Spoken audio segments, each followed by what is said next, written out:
46% of businesses said that they want to increase spending on content creation in 2022. It's clear that they're having success with this. So, how can you drive sales through content creation? I'm going to show you right now. If you want to improve your branding, marketing, and agency operations, you're in the right place. I'm Jim Schubert, and this is Agents Growth Academy, where I share with you how to grow big or go home, especially if you're an insurance agent. If you're watching this on YouTube, please be sure to subscribe. If you're consuming this anywhere else like Facebook or LinkedIn, feel free to connect with me. I love having conversations with folks about topics like this. So let's get straight to it. I've got 5 ways that you can drive sales through content creation I'm going to share with you. Number 1 is know your audience. Before you start thinking about what type of content you're going to create, you have to know your audience first.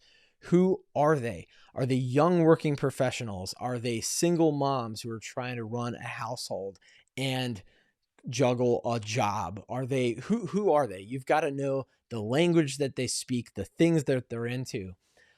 Where are they? And you're going to find out more about who they are by going to places like LinkedIn and Facebook and Instagram, or maybe they have a YouTube account that they're sharing stuff already. That's where you're going to find out what they're liking, what they're sharing, what they're commenting on. How are they engaging, or what are they engaging with? Because that's the kind of content you want to create yourself. No need to reinvent the wheel. People are already doing it out there for you. And don't worry about the fact that people are already doing it out there already, because you have your own voice. I would not have gotten as far as I have with the podcast that I have if I was sounding like every other insurance agency podcast out there. So you've got to stick with it and understand you have something to add of value, and it's going to be unique. You have your own voice. Okay. Number 2, find their questions and their pain points. I recently talked about this in another video, but it bears repeating. What questions do you get asked on a consistent basis from your prospects and your clients? What pain points do they have? What problems are they lamenting? It's those things that you want to solve, because at the end of the day, good content creation solves problems for people, period. That's what it does. And if you're the person that's consistently putting value out online, solving problems, as people are seeing you out in the world, whether that's LinkedIn, Facebook, wherever, they're going to see you enough that when they're ready, they're going to hit submit on that request a quote button on your website, which I know you have, right? You better. I hope you do. But they're going to come to you because they've seen that you already are willing to provide value. And you have to be in this for the long term, right? This is a long game. This is not a quick, easy fix, content creation. Okay. Number 3, develop a content strategy. Make those lists of questions that you get from your clients and your prospects, but then take those questions, or even just the base level, or the keyword phrase, so to speak, plug that into Google and see what comes out. Now, you got the search results, but here's a pro tip. If you scroll down to the bottom of the first page and really every page thereafter, you're going to see questions that people ask, that people put into the search bar, and other topics that you could write on that people are already searching for. And this is the key. You want to create content that people are already searching for, and you want to answer their questions. So for example, you might find something like, does my home bakery insurance cover delivery services? Maybe you find that. Maybe you find 3 ways to save money on homeowners insurance, right? You don't have to reinvent the wheel. Again, you can create it in your own voice, whatever that is. By the way, pick one content type to focus on at first. Don't think that you're going to get out there and rule the world with YouTube videos and Facebook posts and blog posts and infographics and TikTok videos and everything else. You're just not, because you don't have enough time. I guarantee it. This stuff takes time to do. So you've got to have a content strategy in place. So pick one content type. And then after you've done a few videos, for instance, for me, I sit down and think through what types of content I'm going to create for maybe 10 to 20 different things.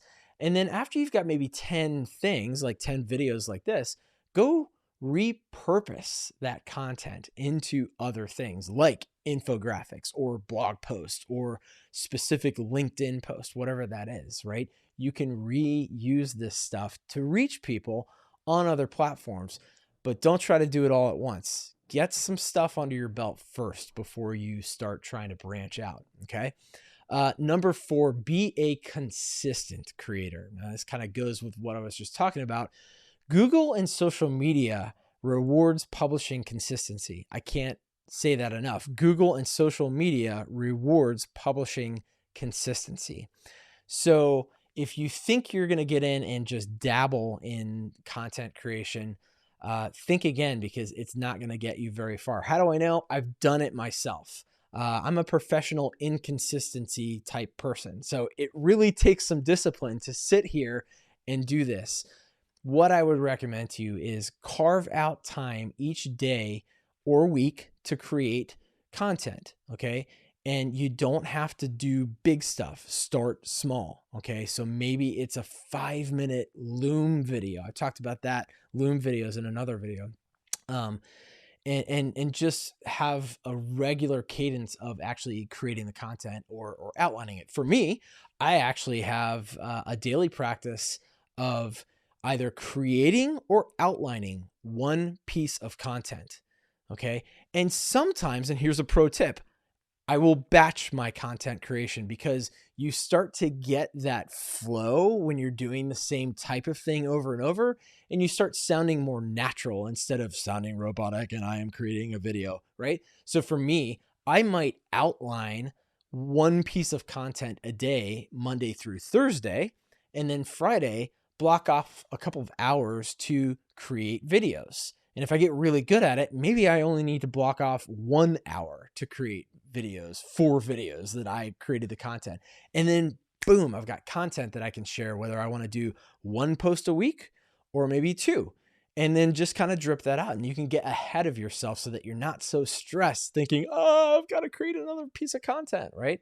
So number 5, I know this sounds pretty elementary when we're talking about content creation, but you'd be surprised how many people forget to do this on a consistent basis. And that is share.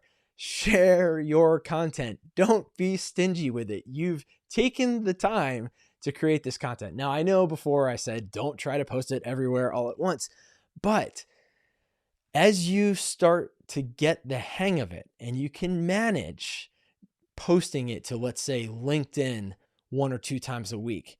Once you get that under your belt, start sharing it on other platforms. Stuff that you may have shared for a couple of weeks on LinkedIn, for instance, go back and start sharing it on Facebook in the same cadence. Now, here's a pro tip. Use social media schedulers. There's lots of them out there. I'm not going to sit here and name them. Maybe I'll do a different video if you want on that. But for instance, Facebook has its own built-in. If you have a Facebook page, you can have Facebook Business, which you can then go. And by the way, if you're an insurance agent who's selling insurance, there's no reason you should not have your own insurance Facebook page for your personal brand setup. A couple of people who are doing a great job of this in my agency right now, Whitney Herbeck and Shelby Hayes. Good job on y'all. And I want to teach more of our folks and you how to do this, but you can use social media scheduling that's built right into Facebook. Set it to your existing clients. You know, you don't have to do it every week, but you've got their email addresses.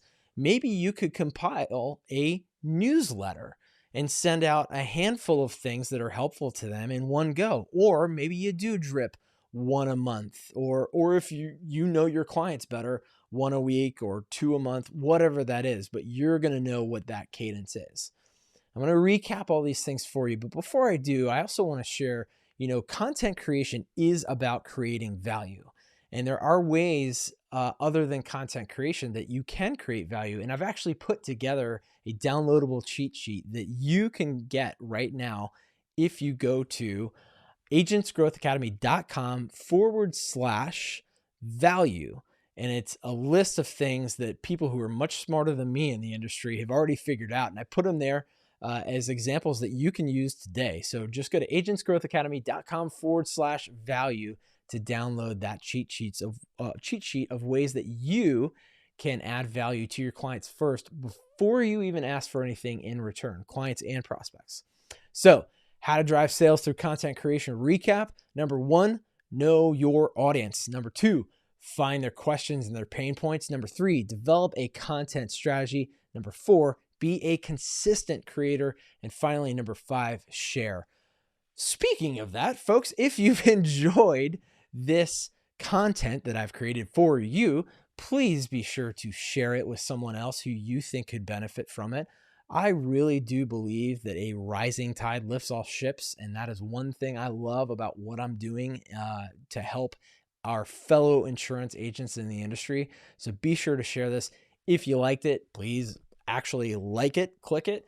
If there's questions you have or things that you appreciate about this or whatever, leave it in the comments. I would love to help answer more of your questions in future content. Until next time, folks, grow big or go home.